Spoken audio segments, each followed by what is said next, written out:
کہ جی ٹھیک ہے جی یہ میرے پیسے فلاں سورس آف انکم سے آئے ہیں. جب وہ آپ اچھی طرح سے ویل ایکسپلینڈ جب آپ کر دیں گے جسٹیفیکیشن، تو اس میں آپ ایمبیسی کو سیٹسفائی کر سکیں گے، اور ایمبیسی کو پتہ ہوگا کہ یہ جو ابرپٹ پیمنٹ آئی ہے وہ کہاں سے آئی ہے.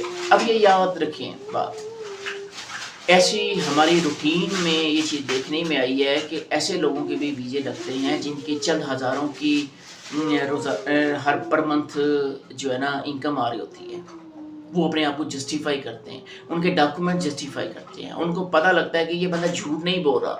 لیکن ایسے بھی بندوں کو آبزرویشن آئی ہے جن کے کروڑ 1.5 کروڑ روپیہ انہوں نے اچانک ڈالا ہوتا ہے، لیکن وہ جسٹیفائی نہیں کرتے، ٹھیک ہے، اور اس میں پھر ان کا ویزا ریجیکٹ ہو جاتا ہے. چونکہ میں ایک امیگریشن لائر ہوں اور اپیلز میں کیا کرتا ہوں، اس لیے میرے پاس جب اپیلز کے کیسز آتے ہیں نا، جب دو لوگوں نے اپلائی کیا ہوتا ہے اور وہ میرے پاس اپیلز لے کے آتے ہیں، تو اس ٹائم مجھے پتہ لگتا ہے کہ انہوں نے کتنی بڑی غلطیاں اس کے ویزا اپلیکیشن جمع کروانے میں کر دی ہوئی ہیں جو کرنی نہیں چاہیے، ٹھیک ہے. لیکن کچھ لوگ ایسے ہوتے ہیں جو اپنی نا تجربہ کاری کی وجہ سے خود اپلائی کرتے ہیں، اور جو یہ سمجھتے ہیں کہ جی یہ تو کوئی بڑا کام نہیں ہوتا، 2-4 ڈاکومنٹس لگو کے اگر آپ ایمبیسی میں جمع کرا دیں تو یہ تو کوئی بڑا کام نہیں ہوتا، ٹھیک ہے نا، یہ چیز ہے.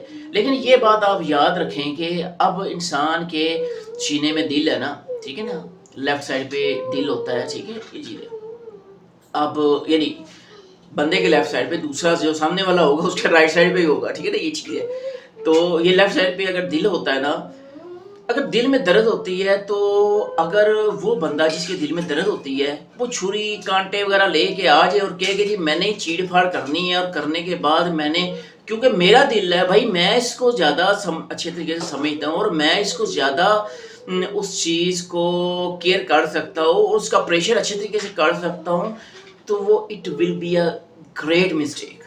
وہ اس بندے کی بہت بڑی غلطی ہوگی. اس بندے نے مرنا ہی مرنا ہے. جو بندہ اپنے دل کا چھری چک کے چلانے لگ پڑے گا نا آپریشن کرنے کے لیے، تو مرنا ہی مرنا اس نے.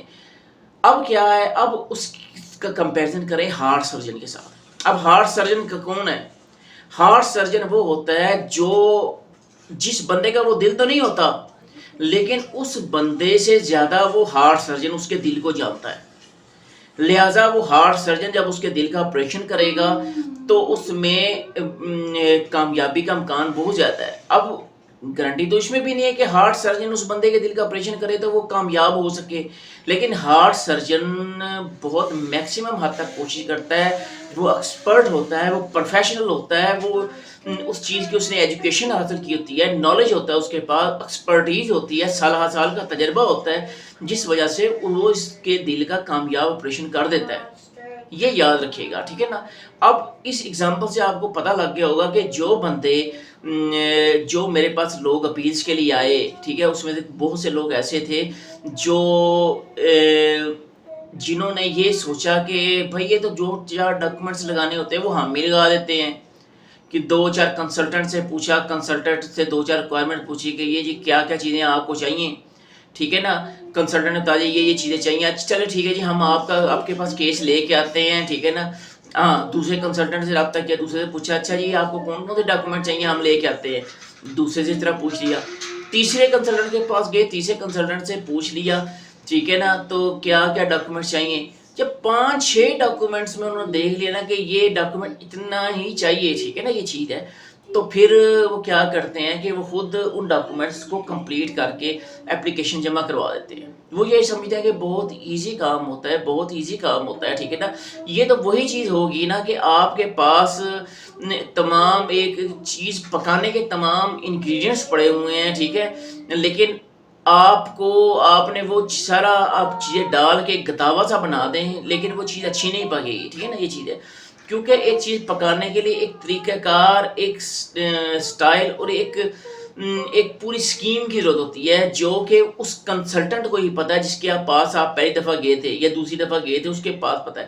یعنی ہر کنسلٹنٹ اپنے حساب سے آپ کو بتائے گا کون کون سے ڈاکومنٹس چاہیے، اور اس نے کون سی آپ کی اسکیم رکھی ہوئی ہے، یہ وہ جو ہے نا اس کنسلٹنٹ کو ہی پتہ ہے یا امیگریشن لائر کو ہی پتہ ہے، ٹھیک ہے نا. یہ لہٰذا کیونکہ ان کا ایکسپیرینس ہے، تقریباً سالہ سال کا ایکسپیرینس ہے، اس لیے وہ اس چیز کو بہتر سمجھتے ہیں اور بہتر جانتے ہیں. آپ کے پاس چونکہ ایکسپیرینس ہی کچھ نہیں ہے، ٹھیک ہے، اس لیے آپ کبھی بھی آپ کو انگریڈینٹس دے بھی دیے جائیں، ٹھیک ہے نا، اس کے باوجود جو ہے نا وہ آپ ایک چیز پکا نہیں سکتے، آپ وہ ایک کیس تیار نہیں کر سکتے، ٹھیک ہے نا.